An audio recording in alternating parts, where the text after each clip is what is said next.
우리 대영이가 아주 목소리가 이뻐. 그리고 노래를 잘 불러. 네, 감사해요. 네. 이제 우리 다 같이 하나님을 사랑하시면 아멘 하십시다. 네. 여러분들 이름이라고 하는 거 굉장히 중요하죠. 네. 우리 교회 나이가 가장 많은 목사가 두 분 있는데 하나는 저고 또 하나는 방희주 목사님이에요. 그죠? 네. 그래서 얼굴을 안 봤다고 생각을 하고 방희주 그러면 어딘지 모르게 온순한 것 같이 느끼고 시원하고 착한 사람 같이 보이는데 이강평 그러면 얼굴 안 본 사람들은 이름 되게 강하다 그런 생각이 들죠. 근데 의미는 보세요. 강평이 뭡니까? 샬롬, 피스, 참 좋은 그런 내용임에도 불구하고 들을 때는 이강평 그러면 어딘가 좀 강하게 보이고 좀 무섭게 보이고 이제 그런 인상을 줘요. 근데 제가 왜 이 말씀을 드리냐 하면 이 이름이라고 하는 것은 한 개인이나 가정이나 사회단체에 보이지 않는 얼굴과 마찬가지라고 생각을 하기 때문입니다. 우리는 개인이나 가정 그리고 단체의 이름을 들음으로 그들의 특성, 그들의 개성을 쉽게 생각해 볼 수가 있습니다. 따라서 이제 이름이라고 하는 것은 개인이나 단체에 있어서 대단히 중요하다라고 말씀을 드릴 수가 있습니다.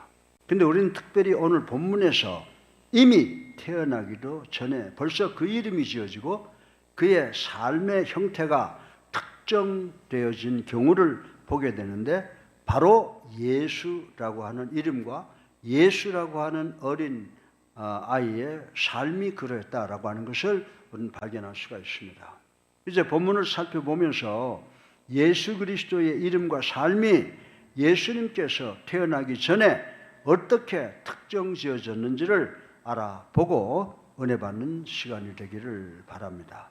그리고 오늘은 성탄을 한 주일 남겨둔 주일 설교로 성탄은 예수님의 이름과 직결된 구원의 사건이므로 구원을 주신 왕이라는 제목을 집중적으로 말씀을 드리려고 합니다. 오늘 본문의 말씀은 천사가 요셉에게 마리아가 잉태한 아기는 메시아 즉 구원자라는 중요한 사실을 가르쳐 주고 있고 온 세상에 선포하는 내용이라고 하는 것입니다. 사실 우리 인간 조상 아담과 하와의 범죄 이후에 점차 발전되어 온 이사야에 관한 예언은 점점 명확하게 나타나는 것을 오늘 본문을 통해서 우리가 알 수가 있습니다. 우리 인간들에게 절대로 필요한 구원은 오직 예수 그리스도에게만 있다라고 하는 것을 성경의 누누이 우리들에게 가르쳐주고 있습니다. 그런데 21세기를 살아가는 우리 현대인들은 감각적으로 변질이 되었어요. 감각적으로 변질이 되어 물질과 명예와 인기와 권력, 부귀영화에 도취된 삶을 살아간다라고 해도 조금도 과언이 아니라고 저는 생각을 합니다. 그러나 우리가 그토록 갈망하는 이런 모든 것은요, 깊이 한번 생각해 보세요. 다 찰나적이고 순간적이고 허무한 것들이라고 하는 것을 우리는 잘 알고 있는 것입니다. 우리 성도들은 오늘 현세의 안일보다는 현세와 내세에 있어서 가장 귀중한 영원 구원의 가치를 깨닫고 예수님을 우리의 구주로 살아계신 하나님의 아들로 믿어 우리들의 삶의 중심에 모셔야 된다는 것을 우리 성경 전체를 통해서 그 한 가지를 저희들이 배우고 있다는 것입니다. 어느 대학 강의실에서 한 학생이 강의 중인 교수님에게 질문을 했습니다. 교수님, 사람이 죽기 얼마 전부터 내세에 대한 준비를 해야 됩니까? 라고 물었습니다. 그때 교수님은 죽기 몇 분 전에면 충분하지 않아? 라고 했습니다. 그러자 그 학생은 만면의 희색을 띄우면서 저도 동감입니다 라고 만족했답니다. 왜요? 앞으로 자기가 현재 나이와 그 교수가 이야기하는 나이를 생각해 보니까 내가 이제 충분히 세상을 내 마음대로 즐길 수 있구나 라고 생각을 했기 때문이라고 하는 것입니다. 그러나 그 순간 교수님이 자네는 자네가 언제쯤 죽을는지 알고 있는가라고 물었습니다. 그 학생은 아니요 모르겠는데요 라고 답변을 했습니다. 그 순간 교수님은 그러면 자네는 자네의 구원을 위해서 이 시간부터 준비하는 것이 현명할 것이라고 하는 스토리가 있습니다. 사랑하는 예수님께 성도 여러분, 성탄의 본질은요, 단단히 크리스마스 캐롤이나 듣고 하는 그런 단순한 축제가 아니라 구원자이신 예수 그리스도의 오심을 전 세계에 알리는 날이라고 하는 사실을 우리는 깨달아야 된다라고 하는 것입니다. 천사들은 예수님의 탄생을 알려주면서 그 목적을 분명하게 밝혀주고 있습니다. 그는 예수는 자기 백성을 그들의 죄에서 구원할 자이심이라고 선포하는 말씀을 우리가 오늘 읽었다고 하는 것입니다. 사랑하는 우리 예수님께 성도 여러분, 오늘 우리는 성탄절 1주 예배를 드리고 있습니다. 따라서 우리는 예수님이 왜 오셨는가? 성탄의 의미가 무엇인가? 그 구원이 우리 삶에 어떤 변화를 주는가를 함께 살펴보고 은혜 받는 오늘 되기를 주님의 이름으로 축원합니다. 오늘 설교본문의 첫째로 예수님의 탄생은요, The Plan of Salvation, 하나님의 구원의 계획이다라고 하는 것을 우리 생각을 해봐야 됩니다.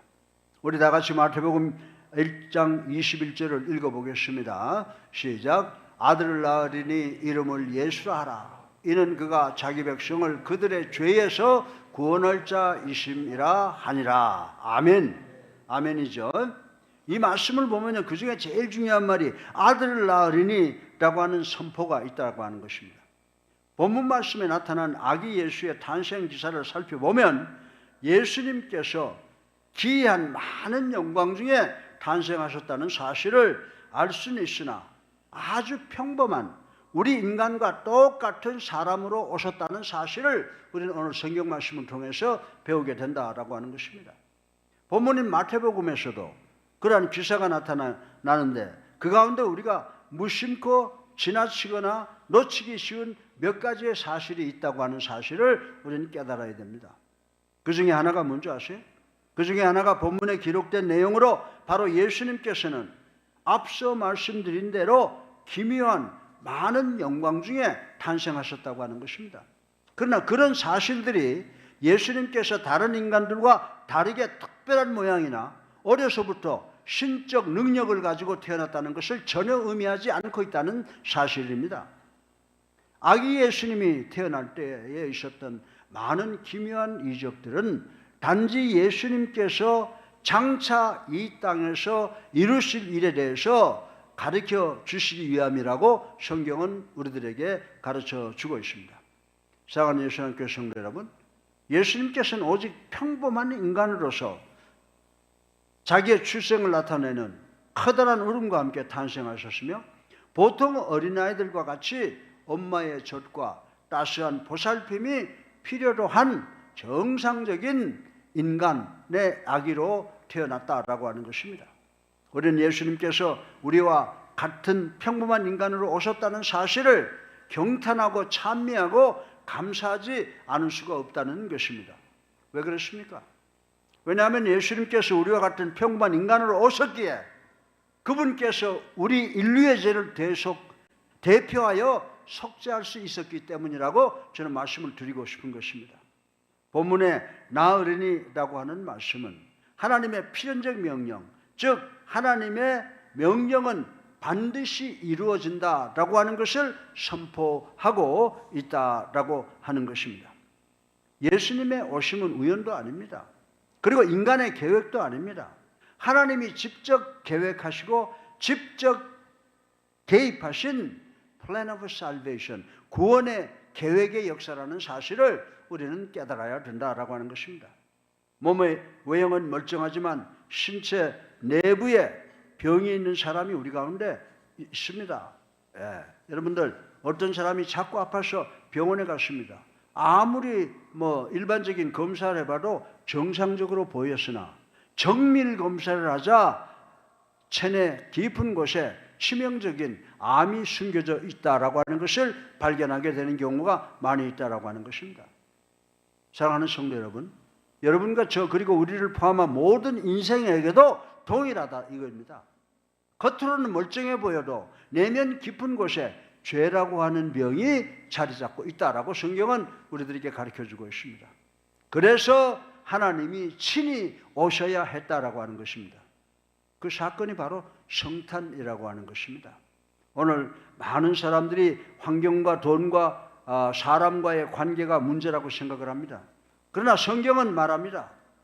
그런 것들이 문제가 아니라 문제는 너의 마음의 죄가 문제라고 지적을 하고 있는 것을 볼 수가 있습니다.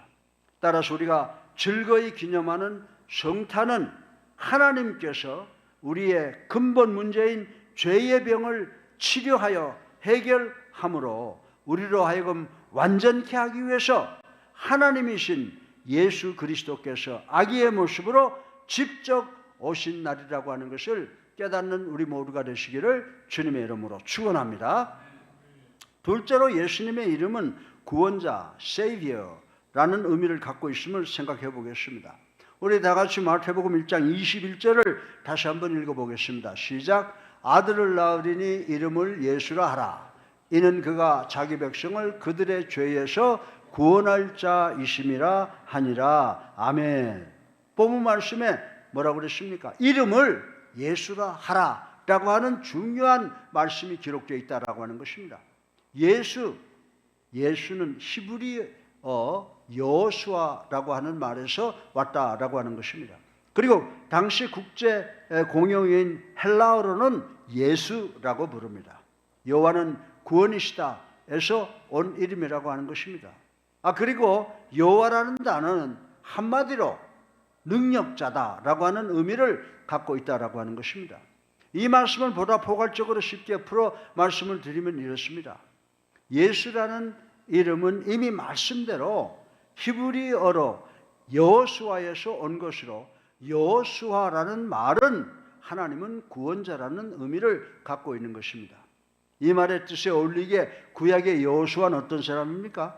여호수아는 하나님이 구원하시는 능력을 이스라엘 백성들에게 실제로 보여준 사람이라고 말씀드릴 수가 있습니다.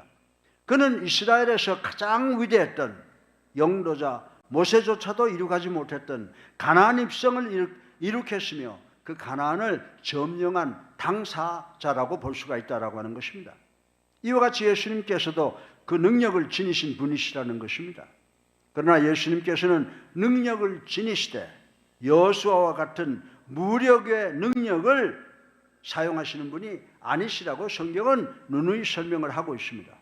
예수님께서는 일생 동안 여호수아와 같은 세상적인 무력은 매우 싫어하셨으며 철두철미하게 배격하셨다는 것을 우리는 잘 알고 있습니다. 물론 예수님께 그런 능력이 없었던 것은 아닙니다. 예수님께서 원하기만 하시면 12영도 더 되는 천사들을 동원할 수 있다고 말씀하고 있는 것을 우리는 잘 알고 있는 것입니다. 여기서 12영, 영이라는 용어는 리전이라고 하는 단어인데 이 용어는 로마 군대에서 사용하는 군사적 용어라고 하는 것입니다. 로마의 일개 군단을 영이라고 부르는데 리전이라고 부르는데 이 영, 즉 일개 군단은 6,000명으로 계산이 된다고 하는 것입니다. 따라서 천사 12영이라고 하면 12 곱하기 6천을 하게 되면 72,000명이라고 하는 것입니다. 다시 말해서 예수님이 필요하면 순간적으로 72,000명을 부를 수 있는 전전능하신 막강한 힘을 소유하고 있다고 성경은 우리들에게 설명을 해주고 있는 것입니다. 네. 따라서 예수님께서 원하셔서 부르기만 하시면 천사 72,000명이 내려올 수도 있다라고 하는 그런 말씀이라고 하는 것입니다. 그러나 예수님께서 이해하셨던 힘에 대한 바른 개념과 사용하셨던 힘은 악을 선으로 이기는 힘이요 악에 대해서 끝까지 참고 인내하는 힘이었다고 성경은 우리들에게 가르쳐주고 있습니다.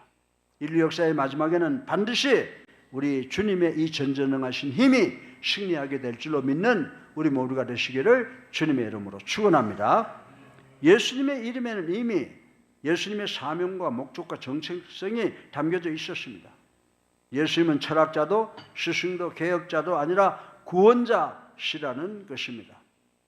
형의 피로 살게 된 어린 동생이 있었습니다. 한 아이가 큰 병에 걸려 수혈을 하지 않으면 살 수 없는 상황이 벌어졌습니다. 병원은 완전히 맞는 피를 가진 사람을 찾았는데 찾을 수가 없었습니다. 조건에 맞는 사람은 형 한 명뿐이었다고 하는 것입니다. 형의 피가 이 아이의 생명을 살렸습니다. 사랑하는 예수 함께 성도 여러분, 이처럼 우리를 살릴 수 있는 피는 어떤 종교가나 도덕군자나 정치인이나 과학자의 노력의 피가 아니라 예수님의 보혈이라고 하는 사실을 우리는 다 깨달아야 되는 줄로 믿으시기를 주님의 이름으로 축원합니다. 오늘 현대인의 마음속의 문제들은요, 우울, 불안, 열등감, 죄책감, 그리고 욕심 등등 모든 것이 있는데 이 모든 것은 죄의 결과라고 성경은 가르쳐 주고 있습니다. 예수님의 구원은 이런 마음의 병까지도 치유하시는 능력이 있는 줄로 믿으시고, 이 순간 예수님을 초청하지 못한 분이 계시면 예수님을 나의 구세주로 살아계신 하나님의 아들로 믿고 영접하고 세례받아 구원받는 여러분들 되시기를 주님의 이름으로 축원합니다. 셋째로 마지막으로 예수님의 구원은요, 삶 전체의 회복을 시켜주는 것을 생각을 해보겠습니다. 우리 다 같이 마태복음 1장 21절을 한 번 더 읽어보겠습니다. 시작. 아들을 낳으리니 이름을 예수라 하라. 이는 그가 자기 백성을 그들의 죄에서 구원할 자이심이라 하니라. 아멘. 여러분들 21절 하반절에 보면 역시 천사가 요셉에게 뭐라고 말합니까? 이는 그가 자기 백성을 저희 죄에서 구원할 자이심이라고 선포하신 말씀이 기록되어 있는 것을 볼 수가 있습니다. 사랑하는 예수사랑교회 성도 여러분, 그렇다면 하고 많은 사역 가운데 죄에서 구원하는 일이 왜 그렇게 메시아에게 있어서 중요합니까? 라고 하는 질문이 떠오를 수 있을 것입니다. 왜 그런가 하면 이 우주 가운데 우리는 어떻게 창조되었어요? 우리는 하나님의 형상대로 지음받은 존재로서 그 가치와 소중함으로 따진다면 감히 우리와 비교할 대상이 없기 때문이라고 하는 사실을 우리는 알아야 된다라고 하는 것입니다. 따라서 사랑하는 예수님께 성도 여러분, 우리는 본문을 통해 메시아로 오신 예수 그리스도께서 무슨 목적을 위해서 오셨는가를 오늘 다시 한번 분명히 깨닫는 시간 되시기를 바랍니다. 그리하여 죄로부터 우리를 구원하시기 위해서 오신 주님을 통해 무엇보다도 우리의 죄의 문제를 해결함으로써 모든 문제를 근원부터 완전히 해결할 줄 아는 지혜를 갖는 성도님들 되시기를 축원합니다. 예수님이 오시면 우리들의 죄의 문제를 해결하시기 위해서 오셨다고 말씀드렸습니다. 예수님께서 세상에 오신 가장 근본적이고도 큰 목적은 바로 인류의 죄에 대한 문제를 해결하시기 위해서라고 하는 것입니다. 이 죄의 문제가 해결되는 곳에서부터 하나님의 나라가 시작되고 예수님의 통치의 문이 열리기 시작한다는 사실을 우리는 깨달아야 된다라고 하는 것입니다.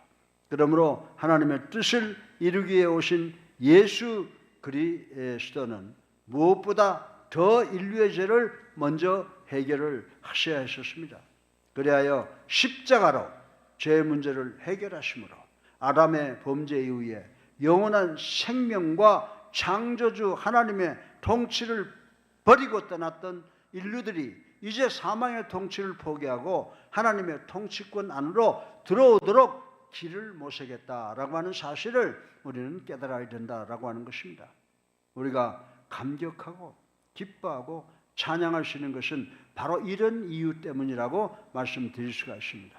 그래서 하늘의 별도 천군 천사와 함께 기뻐하였고 들에서 양치던 목자와 먼 길을 찾아온 동방박사들도 아기 예수님을 찬양하고 즐겨 예물을 드렸던 것을 인식하는 우리 모두가 되기를 주님의 이름으로 축원합니다. 인간의 가장 본질적인 문제는 바로 이 죄의 문제라고 다시 한번 강조합니다. 오늘 본문 말씀에 죄에서 구원할 자라고 하는 말이 등장을 합니다. 죄를 영어로는 sin이라고 말하지만은 히브리 말로는 히말타이라고 부릅니다. 이는 단순히 나쁜 행동이 아니라 하나님과의 관계가 단절된 상태, 삶의 방향을 상실한 상태, 마음의 왜곡, 다시 말해서 나누어진 마음을 가지고 있는 것을 뜻하는 것이라는 사실을 우리 모두는 알아야 됩니다.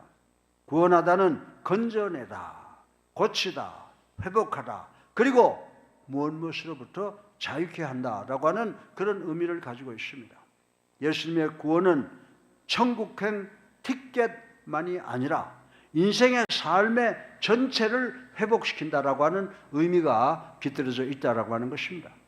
겉은 멀쩡한데 엔진이 고장난 자동차 우리 여러분 보지 않습니까? 예. 한 차가 계속해서 고장이 나 서 있습니다. 정비사는 겉은 멀쩡했지만 엔진 깊은 곳에 고장이 났습니다 라고 진단을 합니다. 사랑하는 성도 여러분, 우리 인간들도 그런 사람들이 많다라고 하는 것입니다.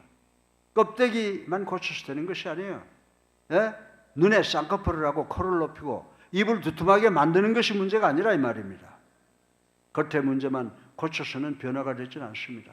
죄라는 엔진 고장이 해결돼야 된다. 우리들의 마음의 죄가 예수 그리스도를 통해서 해결되는 역사가 일어나야 된다라고 하는 것입니다. 성탄에 오신 예수님은 우리 인간의 근본을 고치시는 분이신 줄로 다시 한번 확인하시고 믿는 우리 모두가 되시기를 주님의 이름으로 축원합니다. 우리가 예수 그리스도를 모시면 예수님은 우리의 마음을 치유하십니다. 죄책감에서 자유를, 불안에서 평안을, 상처에서 치유를, 두려움에서 용기를, 그리고 미움에서 사랑을 주신다고 성경은 이야기를 하고 있습니다.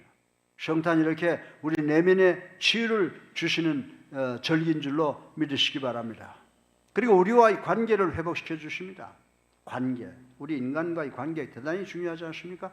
에베소서 2장 14절에 보면요, 그는 우리의 화평이신지라 둘로 하나를 만드사 원수된 것 곧 중간에 막힌 담을 당신의 육체로 허시고 라고 했습니다.